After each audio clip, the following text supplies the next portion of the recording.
Salut les beaux gosses, salut les belles gosses, j'espère que vous allez bien. Alors là, ça fait un bout de temps que j'ai pas fait de vidéo, donc là j'en fais une parce que j'ai plein d'idées en fait qui me passent par la tête. À chaque fois, j'ai envie de faire des sujets et je passe à côté parce que j'ai toujours un truc à faire. Bon là, j'avais un peu le temps, les enfants sont au lit, donc je me suis dit, j'ai quelque chose que j'aimerais partager avec vous et donc là, je me lance. Effectivement, c'est pas préparé, c'est vraiment quasiment freestyle. D'ailleurs, vous voyez la beubare, pas rasé. J'ai pris le casque parce qu'il y a pas mal de bruit à côté et j'espère que le casque retransmet en fait ma voix et le son de façon à ce qu'on puisse être quand même un peu coupé de ce qui se passe à l'extérieur. Mais je sais pas, c'est la première fois que je le fais, on va voir ce que ça donne. Donc le sujet d'aujourd'hui, ça va être faut-il se méfier de soi-même? Alors vous savez que moi je suis Nsakala Ngita, je suis coach en transformation physique et mentale. Donc en fait j'aide les gens à garder la forme ou soit à la retrouver et à se maintenir parce qu'on vit dans un monde assez tumultueux. C'est pas évident de pouvoir garder la motivation, c'est pas évident de pouvoir s'organiser pour faire du sport. Donc j'essaie d'apporter des solutions pour que le plus grand nombre puisse accéder en fait à ça et puisse avoir un corps attrayant, sentir bien dans sa peau, ne pas être frustré. Par exemple, lorsque vous avez des enfants et que vous n'avez pas le temps de faire du sport, c'est bien de pouvoir en faire quand même et de se sentir bien. C'est pour ça que je mets en place en fait des solutions par rapport à cela. Et bref, de toute façon, allez sur mon site, vous aurez toutes les informations, ou soit envoyez-moi un message concernant les cours en ligne ou des choses comme ça, il n'y a pas de souci. Pourquoi il faut se méfier de soi? Faut-il se méfier de soi? Je vais répondre à la question tout de suite. C'est clair et net, il faut se méfier de soi. Et j'aurais envie de vous dire, on s'en méfie pas assez. Alors la première question qu'il va falloir se poser, c'est lorsqu'on parle de quelque chose, il faut savoir de quoi on parle. Et là, en l'occurrence, on parle de soi. Mais quand on dit soi, c'est quoi le soi? Qu'est-ce qu'on définit comme étant soi? Parce qu'on a tous l'impression d'être soi et de pouvoir quelque part maîtriser et contrôler le soi qu'on pense qu'on est, d'accord? Mais ce qui se passe, c'est que notre soi lui-même subit l'influence de plein de choses. Et c'est ce qu'on va essayer de survoler de façon non exhaustive, bien sûr, totalement freestyle, mais juste pour que vous compreniez que même avec quelque chose de totalement improvisé, on peut vite se rendre compte qu'on n'est pas forcément maître de soi au point où on penserait qu'on l'est, quoi. D'accord? D'où tous les soucis qui nous tombent dessus, d'où l'insatisfaction, la frustration et plein de choses, notamment le surpoids, etc., qui peuvent survenir à cause de ça. Justement parce qu'on n'est pas maître de soi, on ne va pas contrôler ce qui nous arrive et on ne va pas contrôler notre vie, notre évolution et tout va peut-être pas aller dans le bon sens parce que justement on n'a pas, on ne sommes pas le capitaine du navire, quoi, quelque part. Là, j'ai déjà répondu à la question. Pour ma part, je pense qu'il faut se méfier de soi. Et lorsque je parle de soi, je parle de cette entité qu'on pense, qu'on est et qu'on contrôle. Il faut s'en méfier parce que déjà, en fait, on ne contrôle pas, on ne se contrôle pas, on ne contrôle pas déjà ce qu'on pense. On ne contrôle pas, on va dire, ses pulsions, on ne contrôle pas tout ce qui est par exemple inconscient. On ne contrôle pas notre inconscient.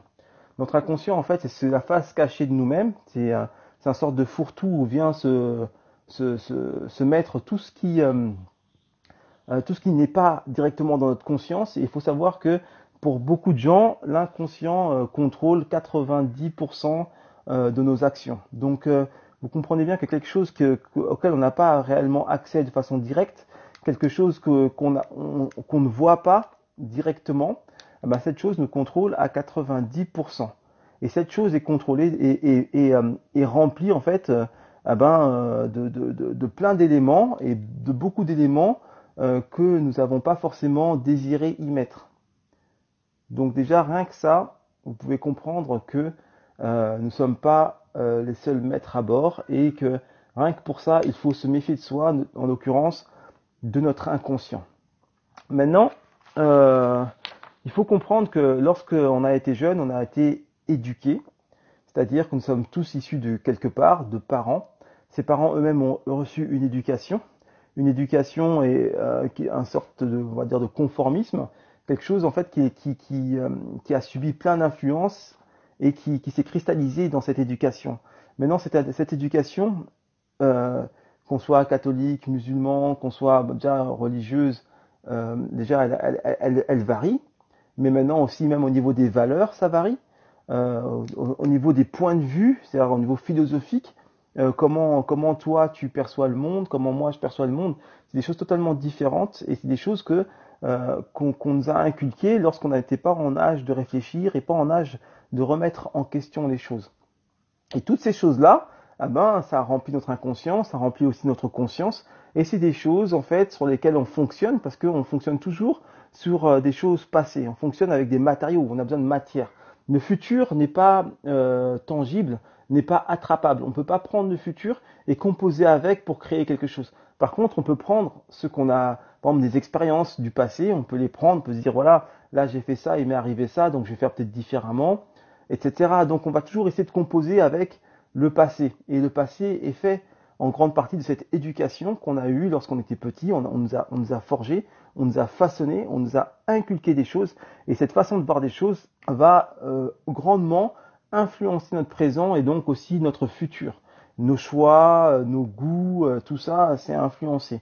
Par exemple, quand vous voyez par exemple les femmes, par exemple, je vais dire les filles ou les femmes, qui subissent, qui sont très influencées en fait par la vision de leur père, par exemple. Donc, au niveau des choix des hommes qu'elles vont avoir, ça va beaucoup découler de comment était leur père. D'accord? Moi, par exemple, j'ai un exemple tout bête, j'ai ma fille qui a vu une de mes photos étant petit. Et directement, elle s'est dit, enfin, il y a mon fils qui lui a dit, mais tiens, on dirait telle personne. Et telle personne, en maternelle, c'était on va dire, le petit chouchou, le petit copain de ma fille. Et il s'avère que je lui ressemblais. Est-ce un hasard? Je ne le pense pas.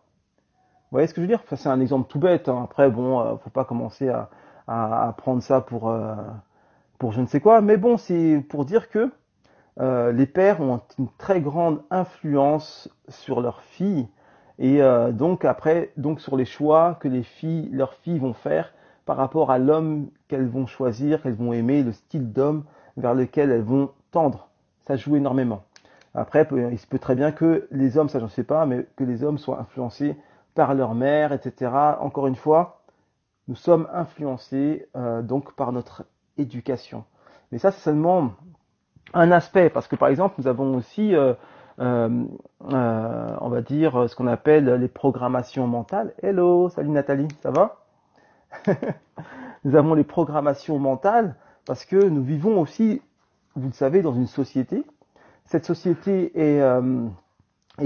comment dirais-je, est caractérisée par son peuple, et son peuple, en fonction que vous soyez français, anglais, américain, africain ou je ne sais quoi, nous n'avons pas du tout la même façon de voir, et non seulement nous n'avons pas la même façon de voir, mais nous n'avons pas la même, comment dirais-je, nous n'avons pas les mêmes influences, on ne nous donne pas la même chose à manger, entre guillemets.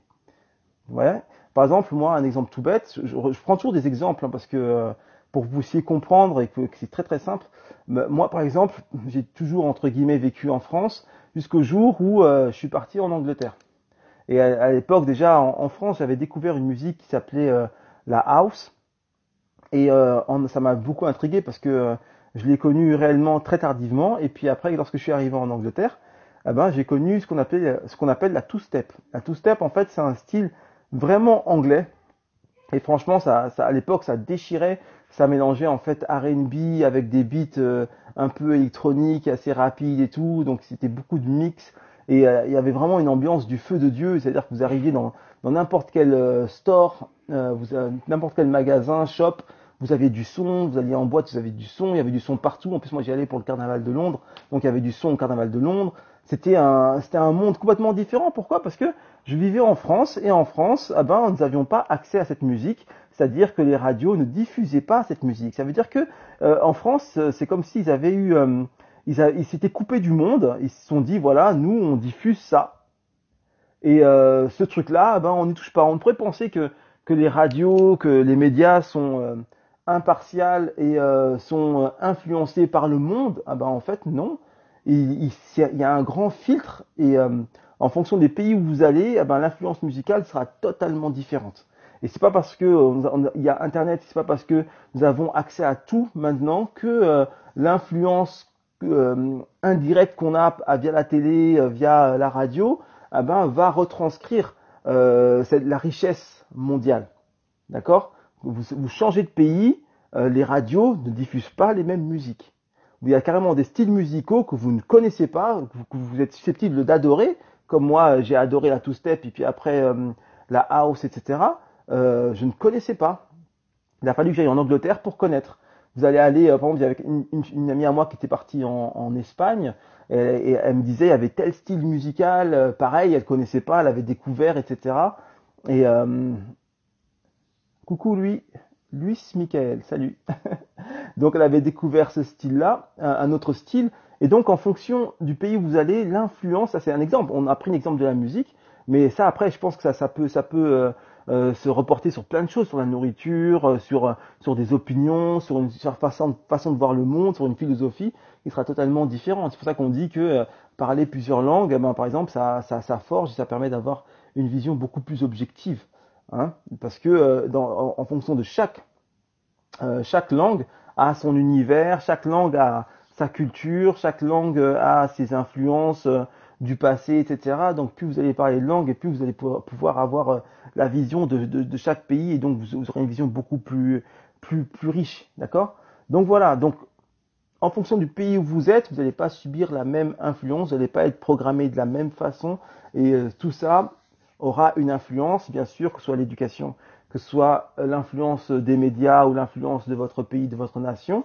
Tout ça, une grande partie sera soit balancée directement dans votre subconscient via des choses un peu subliminales, soit vous allez l'enregistrer dans votre subconscient, mais de façon, voilà, il y a des choses, des infos que vous avez comme ça, et hop, ça va dans mon subconscient, hop, ça va dans mon subconscient, et vous aurez en fonction de chaque pays tel type d'information qui rentrera dans votre subconscient.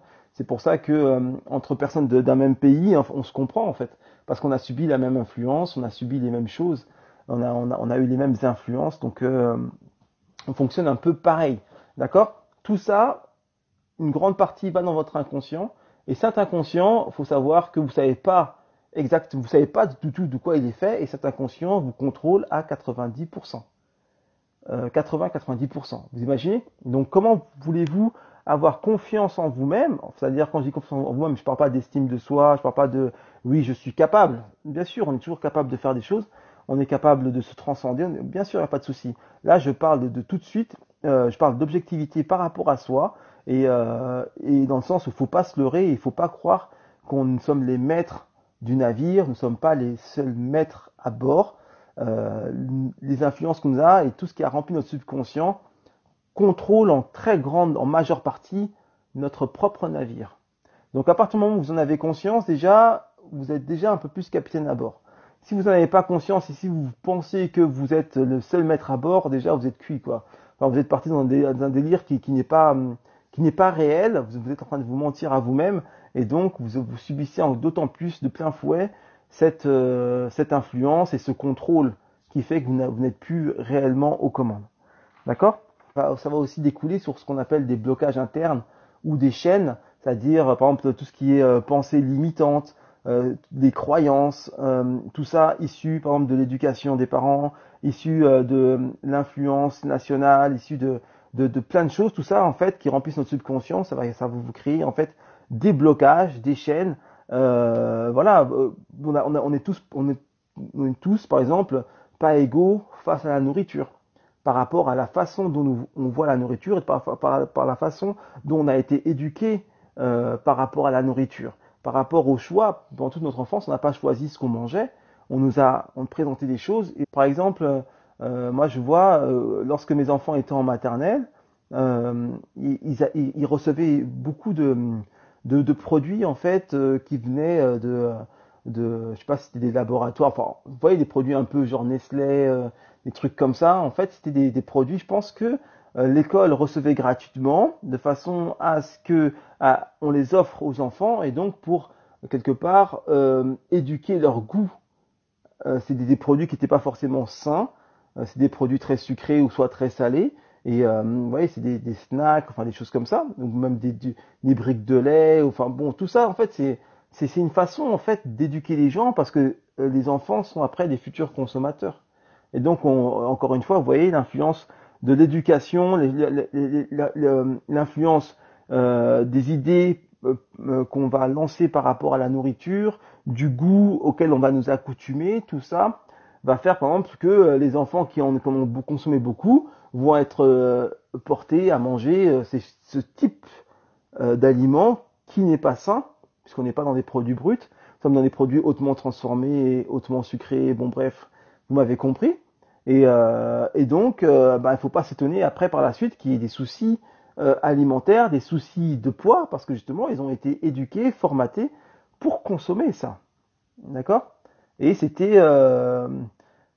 n'était pas en fait de leur plein gré, c'est pas eux qui l'ont choisi, on leur a imposé cela. On les a éduqués comme ça, on les a préparés pour ça. Et donc ça donne les catastrophes qui peuvent en découler par la suite, c'est-à-dire surpoids, problèmes dentaires, problèmes de santé divers, etc. Voilà. Plutôt que de les éduquer à manger des produits bruts, plutôt que de les inciter par exemple à cultiver ou à aller faire la cueillette ou des choses comme ça, des choses qui couleraient sous le sang, c'est des choses qui seraient hautement bénéfiques pour eux, pour leur santé directe et même à long terme. Ah ben non, on préfère leur donner plein de produits transformés. Dès qu'il y a une fête, on leur donne plein de bonbons. Il y a toujours plein de gâteaux, plein de sodas. C'est super. Voilà comment nos enfants sont éduqués. Enfin, la plupart, la grande majorité. On va pas mettre tout le monde dans le même panier, mais la grande majorité, malheureusement, c'est comme ça. Et c'est aussi comme ça que nous avons été éduqués. Parce que moi, je me rappelle quand j'étais jeune, j'étais très porté sur les sucreries, etc. Et je pense que je n'étais pas le seul. Hein. Et combien d'adolescents s'enfilent des paquets de gâteaux pour bouffer, quoi? Il y en a plein. Exactement, tu as tout à fait raison, Nati. Ça joue sur notre inconscient. École religieuse, coranique, chrétienne, exactement. Ouais, c'est ça.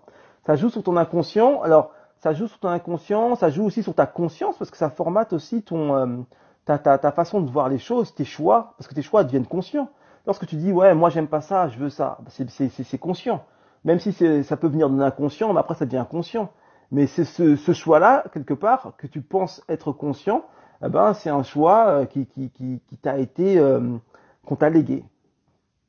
Tu vois, on t'a légué. Donc à partir du moment où on te lègue ce choix, c'est pas réellement toi qui a fait le choix. Et même quand tu fais un choix, il faut bien que tu aies de la matière pour faire ce choix. Si tu n'as pas de matière pour faire un choix, tu fais pas vraiment un choix.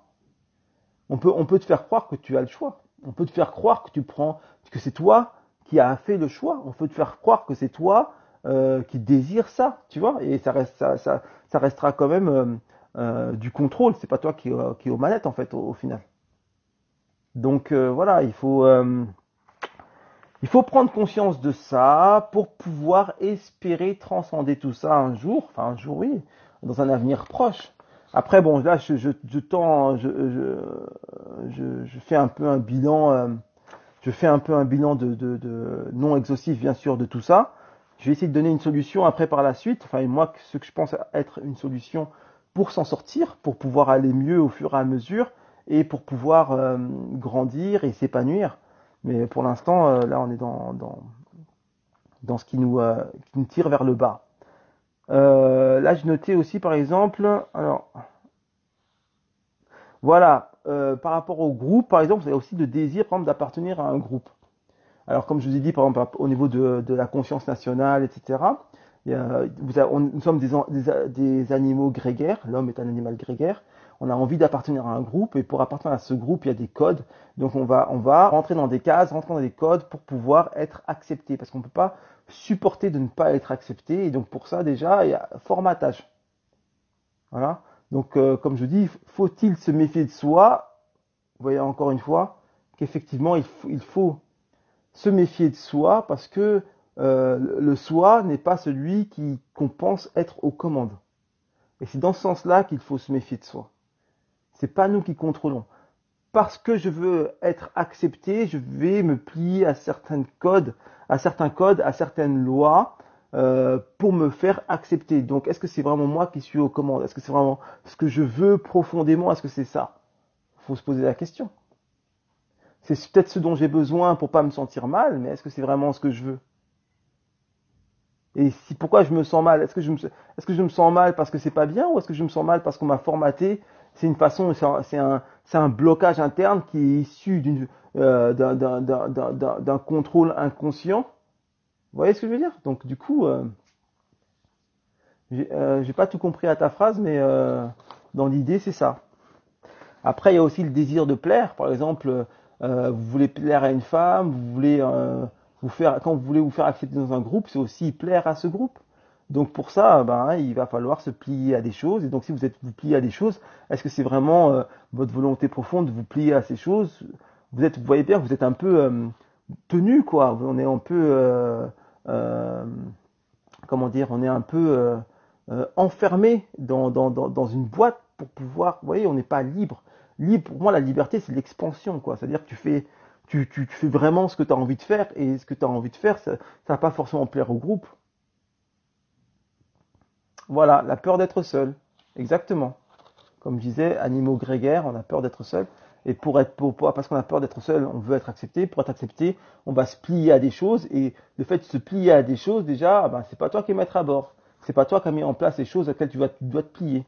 Tu te plies pour pouvoir, tu vois, c'est genre, on va dire, montre-moi la patte blanche pour pouvoir rentrer. Si ta patte n'est pas blanche, tu rentres pas. Tu comprends? Donc, on n'est pas maître à bord. Et donc, il faut se méfier de soi-même. Ok, alors avec ces petits exemples, bon après c'est pas exhaustif comme je l'ai dit, mais là au moins vous comprenez bien que vous ne pouvez pas vous fier à 100% à vous-même, il faut se méfier de vous-même parce que votre vous-même, le vous-même que vous concevez comme étant vous-même, se compose de beaucoup de choses qui n'est pas vous, qui ne sont pas vous. Et nous, de façon grossière, on se dit oui c'est moi, ça c'est mon caractère, ça je suis comme ça, je suis timide, je suis ceci, mais en fait t'as rien à voir avec tout ça quoi. Ça, c'est juste une programmation due à ton histoire, ton éducation, tes influences, etc.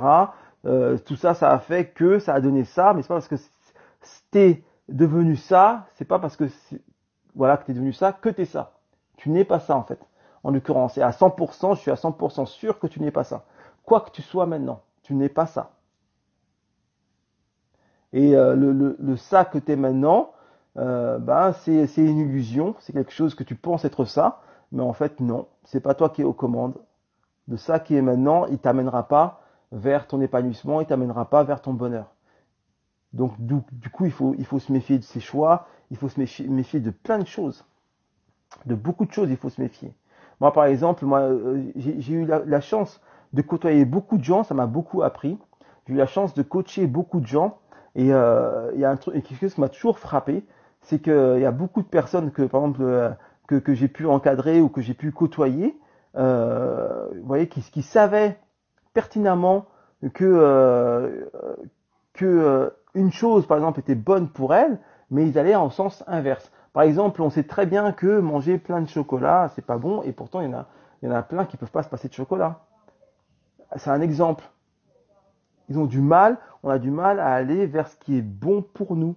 Pourquoi a-t-on du mal à aller vers ce qui est bon pour nous? Est-ce que le fait d'avoir du mal d'aller vers ce qui est bon pour nous ne coïnciderait pas avec le fait de ne pas pouvoir faire les choix qui nous tiennent vraiment à cœur, dû à tous ces blocages? C'est la même chose en fait. C'est la même chose. Après, tu vas dire non, par exemple, il y a des personnes par exemple, qui savent très bien que pour être en bonne santé, elles doivent faire du sport. Elles vont dire non, moi je fais pas de sport ou j'ai pas envie de faire du sport. Mais en fait, ce choix-là ou ce goût pour ne pas faire de sport, c'est quelque chose en fait qui leur a été inculqué. Vous voyez? Parce que ce qui est bon pour toi, en fait, ce serait de faire du sport. C'est un exemple. Alors attends, je vais te lire, Nati. Oui, exactement, exactement. Bah, en fait, la quête de soi est un long chemin et ça se fait pas du jour au lendemain, ça se fait à tâtons. Ça se fait à tâtons. Et là, on va en venir justement à la solution que je vous propose pour pouvoir sortir de là. Et donc, parce que moi avant tout, même si je fais j'aide les personnes à trouver des solutions pour se sentir mieux et tout, ou à perdre du poids, moi, mon but ultime, c'est d'être heureux en fait, comme tout le monde. Mais moi, ma vocation, c'est de tendre vers mon propre bonheur et d'essayer de faire en sorte que les gens aillent vers leur propre bonheur, vers leur bonheur, que les gens aillent mieux. Pourquoi? Parce que j'ai eu la chance de pouvoir découvrir en fait euh, les gens. J'ai pu découvrir euh, la beauté des gens. J'ai pu la voir en fait, j'ai pu la sentir. Et ça, c'est quelque chose d'extraordinaire. En fait, nous sommes tous des sortes de perles, mais malheureusement, il y a comme de la boue autour de nous. Et lorsque cette boue, elle se fragmente et qu'elle disparaît, eh ben, c'est la perle qui surgit. Et c'est extraordinaire de pouvoir, de pouvoir le voir ou de pouvoir le voir ou de pouvoir l'entrevoir parce que c'est éclatant, c'est quelque chose d'éclatant. Hein. Et ça, je l'ai vu. Et donc, à partir du moment où je l'ai vu, euh, j'en ai fait. Ah, il y a mon fils qui m'appelle. J'en ai fait un peu ma vocation. J'ai pris goût à voir la beauté des gens. Et donc, je les aide à montrer leur beauté, en fait. Et donc, en montrant leur beauté, eh ben, eux-mêmes, ils vont mieux parce qu'ils deviennent beaux, etc. Chérie, maman, tu peux prendre Nat Nat. Alors, la solution, en fait, ce serait la solution se fait dans la simplicité. Le problème est complexe. Ça va de soi. Tous les problèmes sont complexes et les grandes solutions sont simples en général. Et donc en fait, moi la solution que j'entrevois, c'est ce serait en fait c'est plutôt déjà d'écouter son intuition, parce que l'intuition n'est pas rationnelle. Lorsque tu rentres dans la rationalité, lorsque tu es trop rationnel, en fait, tu t'égares. Le rationnel, ça va t'aider dans les choses concrètes de la vie. D'accord? Par exemple, tu fais des calculs, tu fais des choses, tu fais des... Bon, bref, il n'y a pas de souci. Oui, chérie, papa, il avait fait une vidéo, il est en train d'expliquer un truc. Ah bah oui, oui. Attends, tu m'attends un peu? J'arrive. Vas-y, vas-y. Et donc l'intuition, elle n'est pas rationnelle. Et donc, parce qu'elle n'est pas rationnelle, merci, parce qu'elle n'est pas rationnelle, justement, eh ben, elle t'extrait de ton formatage. D'accord? Un jour, je ferai une vidéo sur l'intuition, pour vraiment que je vous explique en fait d'où elle vient, enfin ce que je pense de l'intuition. C'est assez sympa. Mais pour l'instant, c'est pas le sujet. Donc, il faut apprendre à écouter son intuition et il faut se baser sur des principes simples. Ce qui est compliqué, c'est pas la vérité n'est pas compliquée. La vérité, elle est simple. Donc, il faut se baser sur des principes simples. Il faut se baser sur des valeurs simples. Et il faut avancer sur ces valeurs simples et sur son intuition. Et lorsque tu avances en fait sur ces deux piliers, eh ben, petit à petit, tu arriveras à sortir. Tu sortiras en fait de ce bourbier qui est le non-toi, le toi contrôlé. Tu arriveras à te libérer avec ton intuition, donc en lâchant prise et en observant, en écoutant ce qui vient. Nous sommes complètement aveugles là-dedans. À partir du moment où on te contrôle, tu es aveugle. C'est-à-dire quand tu as mis un bandeau, tu avances comme dans le noir, tu sais pas ce qui se passe. D'accord? Donc, en écoutant ton intuition, c'est comme si bah, tu mets un pas sans réellement savoir ce qu'il y a parce que tu sens que tu peux y aller. Tu vois le truc? Et à partir du moment où tu suis le grand principe, on va dire, c'est comme une sorte de petite lueur, une lueur floue, mais c'est un truc vers lequel qui va te guider en fait. Et à force d'avancer comme ça, tu sortiras. Ça paraît un peu abstrait, mais pour moi, c'est très concret. Alors, je sais pas si je peux donner des exemples par rapport à ça, mais par exemple, moi, je donnais mon exemple à moi, hein, mais même si c'est pas, je peux pas faire je sais pas l'unanimité, mais par exemple, moi, mon exemple, moi, j'écoute beaucoup mon intuition. J'essaie de plus en plus de l'écouter et j'essaie de plus en plus me permettre de l'écouter. Donc, j'essaie de trouver des situations où je peux me permettre de l'écouter, déjà d'une. Et donc j'ai pris conscience de ça. Et le secondo, les valeurs en fait qui me meut et qui me font avancer, ça va être, euh, ça va être en fait de grandir et ça va être la combativité en fait. La combativité, non pas contre quelqu'un ou contre quelque chose. La combativité dans le sens où je n'accepte pas le fatalisme, je n'accepte pas la résignation. Je sens profondément au fond de moi que je m'épanouis en me bougeant.